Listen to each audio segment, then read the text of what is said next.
గతంలో రేవంత్ రెడ్డి పీసీసీ అధ్యక్షుడిగా ఉన్నప్పుడు కేసీఆర్ని కూడా నానా రకాల మాటలు అన్నాడు. సరే బూతులు తిట్టిండు ఏదో మాట్లాడాడు. ఇప్పుడు అదే ఇక్కడ రిపీట్ అవుతుందని చెప్పి మాట్లాడుతున్నాడు. కేటీఆర్ మాట్లాడుతున్నాడు. హౌలే నికృష్టుడు, పెంట పురుగు, ఏం పీకుతావు నువ్వు, మొగాడివైతే రా అంటూ సీఎంపై పరుష పదజాలం అని రపి రాసిర్రు. సో ఈ మాటలు అన్నాడు నిన్న ఖమ్మంలో జరిగినటువంటి ఆ కార్యక్రమంలో అన్నాడు. ఏంటి స్టేట్మెంట్లు ఏంటి అసలు? తిడితే రాజకీయ నాయకులు సీఎంలు అవ్వచ్చా? ఇప్పుడు పాండబల కాడ కూర్చొని చిల్లరగాళ్ళు మాట్లాడుకుంటారు చూసినావా? ఆ గుట్కలు తినుకుంటా సగం గుట్కాలు షేర్ చేసుకుంటా తినేటోళ్ళు. ఇప్పుడు కొత్తగా గంజాయి బ్యాచ్ వచ్చింది. ఆ బ్యాచ్ వాళ్ళు మాట్లాడినట్టు మాట్లాడుతున్నారు వీళ్ళు. మరి ఈయన కూడా డ్రగ్స్ తీసుకుంటారని చెప్పని అంటా ఉండే కదా. మరి వాళ్ళకి ఆ మత్తులో మాట్లాడుతుర్రా నాకు తెలుస్తలేదు. కానీ వీళ్ళు అసలు ఏం లీడర్ల పై నాకు అర్థమైతలేదు. వీళ్ళు ఏం డెవలప్మెంట్ చేసారు, వీళ్ళు ప్రజలకు వీళ్ళ పార్టీ వీళ్ళు ఎట్లా ఉపయోగపడరు అని చెప్పి గవి మాట్లాడాలి. కానీ ఏం పీక్తావు అంటే ఏం పీక్తురు వీళ్ళు? పొద్దుగా లేచిన పీక్కుట కూర్చున్నాడు. ఇది ఏం పీకుడు అంటే ఏంటిది? వీళ్ళ భాష ఆయన అట్లే మాట్లాడుతున్నావు. ముఖ్యమంత్రి స్థాయిలో రేవంత్ రెడ్డి మాట్లాడతలేడు. ఇప్పుడు వీళ్ళు సేమ్ ఉన్నారు. అంతకుముందు ఉదయం అప్పుడు గట్టినే మాట్లాడారు. సరే ఉదయం అప్పుడు అంటే ఏదో అటు ఇటు నడిచిపోయింది అనుకున్నా. ఇప్పుడు మనిషి కూడా ఎప్పుడోసారి మాట్లాడి అనుకో భార్గవ్ నడుస్తుంది. పొద్దున్న లేసే నీ భాష అనేది అయితే అరే నాయన నువ్వు ఏ స్థాయిలో ఉన్న వాళ్ళని జనం కూడా ఇటువంటి వాళ్ళని తీసుకుపోయి మంత్రులు ఎమ్మెల్యేలు చేస్తారని జనం కూడా ఆలోచించాలి. ఇప్పుడు జనం కూడా పైసలకు అమ్ముడుపోతారు కాబట్టి ఇటువంటి విధవాళ్ళు వచ్చి అక్కడ కూర్చుంటున్నారు. ఇటువంటి ఈ భాషన వాళ్ళు మాట్లాడుతారు. సాధారణ పబ్లిక్ కూడా చాలా మంది అనుకునేది ఏంటంటే గతంలో రేవంత్ రెడ్డిని బెడ్రూమ్లోకి వెళ్ళి గుంజకపోయి మరీ జైల్లో పెట్టారు కదా. ఇప్పుడు ఇన్ని మాటలు అంటుంటే ఏం పీకలేవని మాట్లాడుతుంటే రోషం పౌరుషం లేదా మీకు అని చెప్పి సాధారణ పబ్లిక్ గ్రౌండ్లో మాట్లాడుకుంటున్న పరిస్థితి. నేను ఒకటి చెప్తా. యాక్చువల్గా ఈ భాషలతో అనేది కాదు. చాలా మంది అనుకుంటారు ఏంటంటే రేవంత్ రెడ్డి ఈయనకు కేసీఆర్కు తూతు అంటే మైమే అన్నట్టుగా లేచపట్టుకుని వచ్చిందని అనుకుంటారు. ఇది కాదు.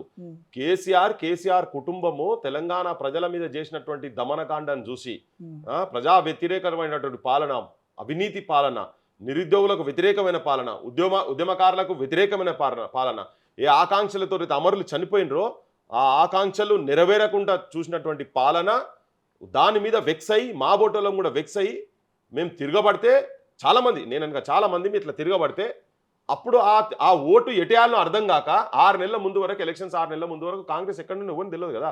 5వ స్థానం 6వ స్థానం 4వ స్థానం ఎమ్మెల్సీ నిలబడితే కూడా ఘోరం డిపాజిట్లు కూడా రాలే పెద్ద పెద్ద నాయకులకు. అప్పుడు ఏంటంటే అనివార్యంగా ఓటు ఎవరికి వేయాలి? బీజేపీ 3 పార్టీలు ఉండే, బీజేపీకి దలుచుకోలేదు జనము. ఇటు వేసిర్రు అంతే తప్ప ఇంట్లో పెద్ద రేవంత్ అనో లేకపోతే ఈ పార్టీ వాళ్ళు ఏమో చేసిరనో అలో సోనియా గాంధీ తిరుగుతానో వీళ్ళ స్కీమ్లన్నీ చూసి ఓటు వేయలే. ఇది వాస్తవం. దీన్ని వీళ్ళు ఎట్లా మలుచుకుంటారు అంటే ఆయన మాట్లాడితే నేను దిగినా చూడు, నేను బరిగీసి కొట్లాడితే నేను ఇట్లా చూసినా అట్లా చూసినా అని మాట్లాడితే అంత సీన్ లేదు ఆయనకు. రేవంత్కి అంత సీన్ లేదు. ఓకే, ఇది కేవలం కేసీఆర్ వ్యతిరేకమైన ఓటు. అయితే విదిన్ పార్టీ ఒరుతున్నాడు, అటో ఇటో ఒరుతున్నాడు, ఇంకోటి ఒరుతలేడు కాబట్టి అని చెప్పని ఆయన నిలబెట్టుకుంటేందుకు ఈయన స్టార్టింగ్ ఏం చేసిన బాబు 1000 మందిని మీటింగ్ కాగానే ముంగడ పెట్టుకొని సీఎం సీఎం సీఎం అని మొత్తుకున్నాడు. ఆ గద్దర్ నర్సన్న పాట ఒకటి బాగా లేపిండు. లేపే వరకు దాంతో నల్గొండ గద్దర్ అన్నాడు కదా, ఆ పాటతో నీ లేపి ఓ ఓ ఓ అని ఆయనకు మొత్తుకున్నాడు. ఇట్లా చాలా మంది వాళ్ళు కూడా చాలా మంది మాతో చెప్పిన వాళ్ళే ఇది ఏంద్రనైనా ఈ బ్యాచ్ గిట్ల యాడ మీటింగ్ అయితే ఈయన మనుషులను బ్యాచ్ని పంపించేది. ఇప్పుడు ఆ బ్యాచ్ వాళ్ళు ఎక్కడారో మాకు ఎరకలే కానీ వీళ్ళు జై జిందాబాద్ అని విత్ ఇన్ పార్టీలో ఇట్లా హైప్ క్రియేట్ చేసుకున్నాడు ఆయన, అంతే తప్ప రేవంత్ ను చూసి ఓటు వేసేది ఉంటే మరి మొత్తం వచ్చేది కదా. కేసీఆర్ మీద వ్యతిరేకమైన ఓటు కాంగ్రెస్ కు పడ్డది. కాంగ్రెస్ పార్టీ రేవంత్ ను పెట్టుకున్నది. అది కూడా స్లెండర్ మార్జిన్ కదా. అంతే. కాంగ్రెస్ లో ఉత్తమ్ కావచ్చు, పొంగులేటి కావచ్చు, బట్టి ఉత్తమ్ ఇద్దరు వీళ్ళు ఎప్పటి నుంచో కూడా ముఖ్యమంత్రి కావాలనే కోరికలు వీళ్ళిద్దరికి బలంగా ఉన్నాయి. నిన్న ముఖ్యమంత్రి చేసిన వ్యాఖ్యలు కొల్లాపూర్లో 10 ఏళ్ళు నేనే సీఎం అని చెప్పి స్టేట్మెంట్ ఇచ్చేసిండు. ఈ స్టేట్మెంట్ వల్ల కాంగ్రెస్లో భవిష్యత్తులో సరే ఇప్పుడు అంటే 3 ఏళ్ళు ఏం చేయలేరు కానీ రానున్న భవిష్యత్తులో ఎట్లాంటి అల్లకొల్లోలం జరిగే అవకాశాలు ఉంటాయి? రేవంత్ని మళ్ళీ సీఎంగా యాక్సెప్ట్ చేస్తారా వీళ్ళు సీనియర్లు? ఇప్పుడు ఒకటే నాకు తెలిసి ఈ కాంగ్రెస్ ప్రభుత్వం ఇది తప్ప మళ్ళీ నెక్స్ట్ టర్మ్ వస్తుంది అయితే నేను అనుకుంటలేను. అది కరెక్షన్ కూడా లాస్ట్ 6 నెలల కింది వరకు అట్లీస్ట్ కరెక్షన్ ఛాన్స్ అని అవకాశం అని ఉండే. ఈయన గడికోసారి ఆడికి పోతే ఆడికి మీరు బస్సులో ఉచితంగా తిరుగుతలేరా, బస్సులు ఉచితంగా తిరుగుతలేరా, ఇవే ముచ్చట్లన్నీ మేము ఆడోళ్ళని మొత్తం ఆర్టీసీ అంతా వాళ్ళ చేతుల్లో బస్సులు కొనిచిన 1000 బస్సులు అది ఎవరియో ఏందో మాకు ఎరకలే. కానీ అంటే ఇట్లా జనాన్ని ఆ ఒక్కటి చూపించి మిగతా అన్ని నాశనం పట్టించి ఇప్పుడు నువ్వు కౌలు రైతులకు అకౌంట్లలో పైసలు వేస్తా అంటివి 15,000 రూపాయలు. భూమి ఉన్నోనికి భూమి సాగు చేస్తున్నోనికి ఇద్దరికి ఇస్తామని చెప్పిండి ఎన్నికలకు ముందు. ఇది ఒకటే కాదు, కూలీలకు కూడా 12,000 ఇస్తా అన్నాడు, ఇచ్చిండా? నెలకు 4,000 నిరుద్యోగ భృతి ఇస్తా అన్నాడు. నేను సింపుల్ గా చెప్తున్నా, కొన్ని ఉద్యోగాలు ఇస్తలేవు, నిరుద్యోగ భృతి ఇస్తలేవు, నువ్వు లైబ్రరీ డెవలప్ చేస్తా, వాళ్ళు చదువుకుంటాం చేస్తా అని ఉల్టా వాళ్ళు మాట్లాడుతుంటే వాళ్ళ నాటితో కొట్టిపించే కాడికి నువ్వు తీసుకొస్తున్నావు. ఏ రంగమైనా ఉద్యమకారులకు 250 గజాలు 25,000 రూపాయలు ఇస్తా అన్నావు. ఇవన్నీ ఏంది? రాగానే వెంటనే కొన్ని నెల రోజుల లోపట, కొన్ని 100 రోజుల లోపట. సర్పంచుల బిల్లులు కూడా ఇప్పటిదాకా పత్తలేదు. నిన్న కూడా సర్పంచులు దీక్ష చేసి కూర్చున్నారు. ఇన్ని సమస్యలు ఇవన్నీ వెంటాడుతుంటే ఆయన కనీసం పరిష్కార మార్గం సైడ్ పోకుండా నా దగ్గర ఏం పాడైంది కోసుకొని తిన్నురు అంటుండే ఆయన. అయిపోయింది, దివాలా తీసి పడేసి. 10 ఏళ్ళు నేనే సీఎం అంటాడు. ఎట్లా అవుతాడు ఆయన 10 ఏళ్ళు సీఎం? అసలు యాక్చువల్ గా ఏంటంటే కరెక్ట్ గా తిరుగుబాటు పోరాటాలు కనుక ఉండేది ఉంటే ఈ ప్రభుత్వం 6 నెలలు పడిపోతుంది. తెలంగాణకి సరి అయిన లీడర్ లేడంటారా? కొట్లాడే లీడర్ లేడంట. పుడతారు సమస్య ఉన్నప్పుడే పుడతారు. ఎప్పుడైనా కానీ సమస్యలకి వెళ్ళి పుడతారు, బరాబర్ పుడతారు. కాకపోతే కొన్ని సందర్భాలలో కొంతమందిని నమ్ముతారు. ఆ నమ్మిన బ్యాచ్ లో కేసీఆర్ ఉన్నాడు, తర్వాత రేవంత్ రెడ్డిని నమ్మలే కానీ కాంగ్రెస్ ని నమ్మిండ్రు. రేవంత్ రెడ్డి అని ఏమున్నాయి, ఆయన బ్యాక్గ్రౌండ్ ఏంది అసలు? ఆయన తెలంగాణ అన్నోడా? ఆయనకు తెలంగాణకు సంబంధం ఏంటి? ఏదో అనివార్యంగా సరే ఏదో మాట్లాడుతున్నాడు కదా, చలో మా బొట్టలో కూడా, కానీ ఏదో మారుతాడు కదా మనిషి అనుకున్నాం. ఇప్పుడు రేప్ కేసులలో ఎవడైనా పోయి జైలుకు పోయింది అనుకుందాం, సపోజ్ చెప్తున్నా, ఈయన గురించి చెప్తాలే, నేను జనరల్ చెప్తున్నా. వాడు 5 రేప్ కేసులు చేసో, లేకపోతే 10 దొంగతనాలు చేసో, ఒక 20 మర్డర్లు చేసో జైల్లో పోయి కూర్చున్నాడు అనుకో, జైలు శిక్ష అనుభవించి అటు చేసి లేదు నేను మారిపోయినా, నేను ఇట్లా నేను ఇప్పటి నుంచి మంచిగుంటా ఇట్లా అని చెప్పానంటే సరే నేను ఒక అవకాశం ఇస్తారు. అదే టైప్ ఆఫ్ అవకాశం ఇప్పుడు ఈయనకే. తెలంగాణ అనకున్నా తెలంగాణ ఉద్యమకారులు చనిపోయేటందుకు, చాలా మంది ఉద్యమకారులకు చనిపోయేటందుకు కారణాలలో ఒక కారణం రేవంత్ రెడ్డి కూడా. ఎందుకంటే ఈయన అగేన్స్ట్ చేసినటువంటి బ్యాచ్ లో ఉన్నాడు కదా. నా దగ్గర లెటర్లు కూడా ఉన్నాయి, ఈయన పేర్లు రాసి చచ్చిపోయిన లెటర్లు కూడా ఉన్నాయి నా దగ్గర.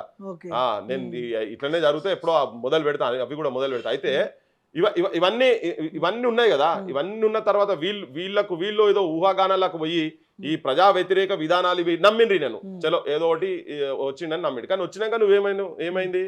నమ్మిన ఆన వస్తే పుచ్చి బుర్రలు అయినట్టు చేసి గత 10 ఏళ్లలో పనిచేసినటువంటి బీఆర్ఎస్ ని టార్గెట్ చేసి మాట్లాడేది ఇప్పుడు ఉన్న కాంగ్రెస్ ని తిడుతున్నారు మీరు. మార్పు లేదా? 2 ప్రభుత్వాలకి మార్పు కనిపించట్లేదా మీకు? నాకు కనబడతలేదు, బరాబర్ కనబడతలేదు. కంచెలు తీసేసినాం అంటారు కదా. కంచెలు అనేటి రోడ్ల మీద కంచెలు, ఆయన ప్రగతి భవన్ ముంగటున్న కంచెలు తీసుడు కాదు, మీ గుండెలు ఉన్న కంచెలు ఫస్ట్ తీసుకోండి. రేవంత్ రెడ్డి నువ్వు వచ్చి బయటకు వచ్చి పొంగనాలు మాట్లాడితే కుదరదు. ఇదే వాడు రేవంత్ రెడ్డి కేసీఆర్ గురించి అన్నా, రేవంత్ రెడ్డికి మీద ఇట్లా మాట్లాడాలి నాకు ఎప్పుడు లేకుండే. కానీ నువ్వు ఏం మార్పు కనబడతలేదు కదా. ఇప్పుడు నువ్వేనో ప్రజాప్రభుత్వం అని అన్నావు. ఇప్పుడు నిన్న నేను చెప్తున్నా, నిన్న సర్పంచ్ల ధర్నా జరిగింది ఇక్కడ ఇందిరా పార్క్ దగ్గర. ఎక్కడో అక్కడ ఇంట్లో అరెస్ట్ చేసినావు.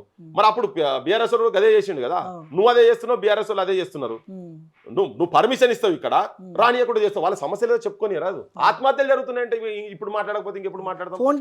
ఫోన్ ట్యాపింగ్ విషయంలో కూడా గత ప్రభుత్వం ఫోన్ ట్యాపింగ్ చేసింది, ఇప్పుడు వీళ్ళు కూడా ఫోన్ ట్యాపింగ్ చేసిందని చెప్తున్నారా? బరాబర్.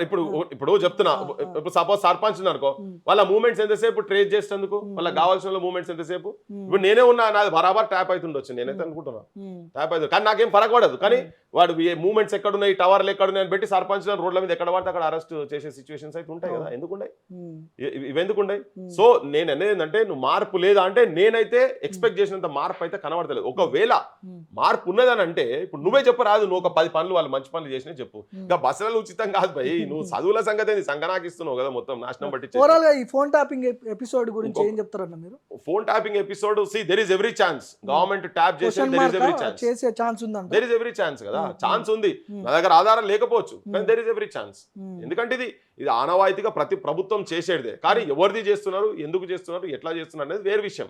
కానీ there is every chance. వాళ్ళ చేతులలో అయితే అది ఉంది. ఆయుధం వాడతారా అనేది తెలియదు. ఆ AK-47 అయితే వాళ్ళ దగ్గర ఉన్నది.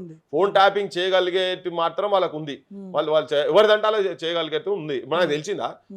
వాళ్ళు ఇంత విచ్చలవిడిగా చేసుకొని ఏ బండ్లలో ఎన్ని పైసలు పోతున్నాయి ఇవన్నీ పట్టించి ఆ పొజిషన్లను దొరకబట్టుడు, వీళ్ళ పైసలు పోలీసుల బండ్లలో పంపించుడు, ఇవన్నీ గత ప్రభుత్వాలు చేసినాయి కదా.